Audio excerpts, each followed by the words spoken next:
This is part 2 of the volumes, disk, and washer method video. Now we're going to look at the washer method.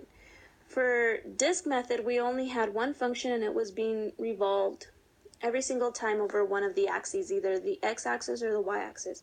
Now for the washer method, it consists of two functions, an outer function and an inner function, kind of like when we were doing area between curves. So for this, let's say we have some function and we'll call it capital R of x. And then let's say we have another function, we'll call it little r of x. If we're asked to rotate this region here over the x-axis, you'll notice that we end up having this gap here. And if we were to use the disk method, it would find an overestimate of the volume because we don't really need this volume. It's not what is being asked of us, which is where the the washer method comes into play. You have an outer function and an inner function, kind of like this image that we have here. We only want the volume that's within the two, and by using the washer method, it'll take care of not including this region here. Let's look at example 3. We skipped it earlier because we were focusing on the disk method, but now we're on the washer method, and the problem should say this. Find the volume between the regions y equals x squared, x equals 0, y equals x cubed, and the x-axis. Well, if we were to sketch this out, y equals x squared is a parabola. Y equals x cubed is a cubic function. And I should have done a better job of sketching this.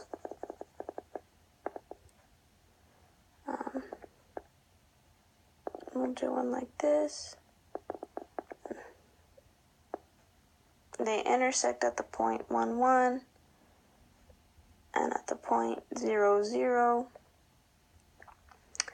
And they want the region within revolved over the x-axis, so we know that we're going to have a gap in there, so we're going to use the washer method, which states the volume is equal to pi from 0 to 1 of the function that's furthest away from our axis of revolution. In this case is x squared, and we square it again, minus our inner function, which is closest to the axis of revolution. In this case is x cubed. Square that one as well, and we're integrating in terms of x, so dx. So we get pi from 0 to 1 of x to the 4th minus x to the 6th dx. Integrate, we get x to the 5th over 5 minus x to the 7th over 7 from 0 to 1, which would give us pi 1/5 minus 1/7, which would then give us a volume, simplifying that, of 2 pi over 35.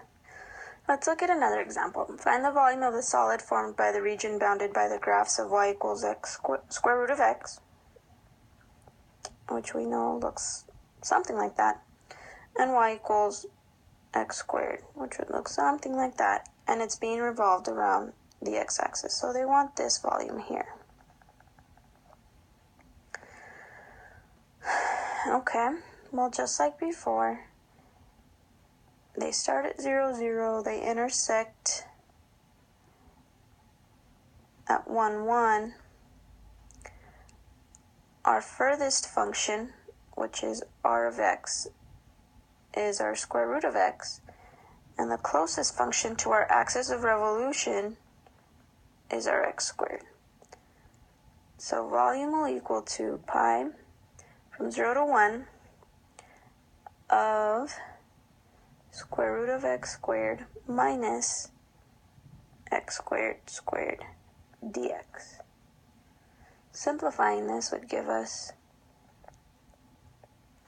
x minus x to the 4th dx. Integrating, x squared over 2 minus x to the 5th over 5 from 0 to 1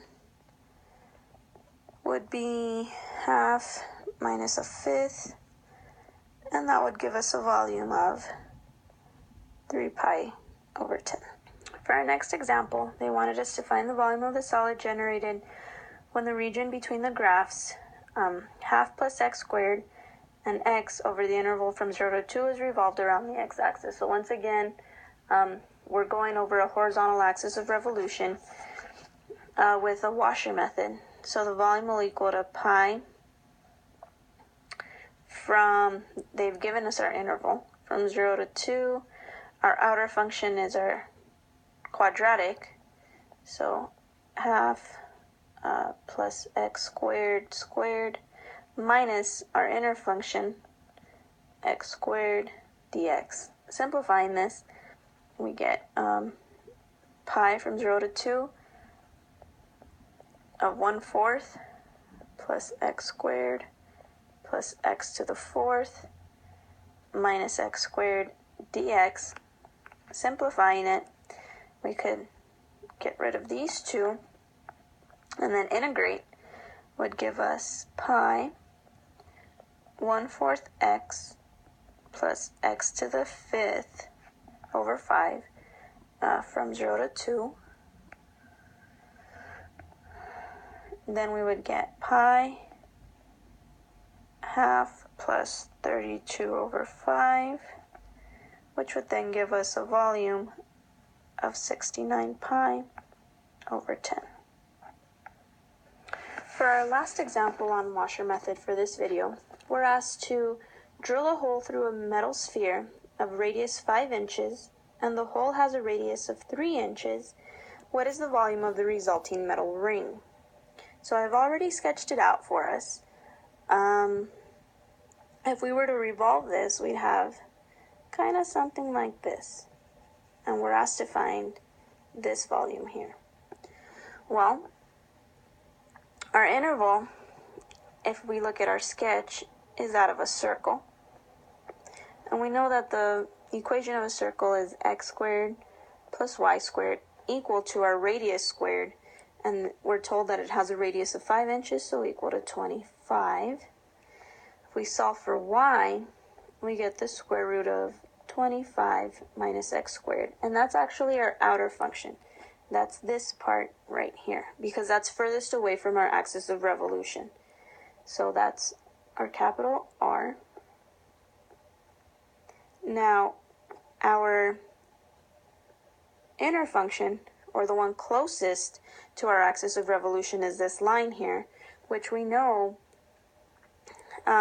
is in terms of this part right here, has a radius of 3 inches, but we're simply going to say it's equal to 3.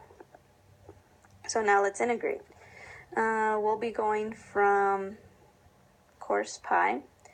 We're going over the x-axis, so we got to use our x limits. So from -4 to 4 of our outer function, so square root of 25 minus x squared, the whole thing squared, minus 3 squared, which is our inner function, dx. Simplifying, we would get pi 25 minus x squared minus 9 dx, which is then pi from -4 to 4 of 16 minus x squared dx. Integrating and using our values, we get a volume that is 256 pi over 3, don't forget our units, inches cubed. Previous examples we weren't given units, so we would use units cubed, I mean. I hope that these two videos have helped you gain some understanding of finding volumes using a disc and a washer method.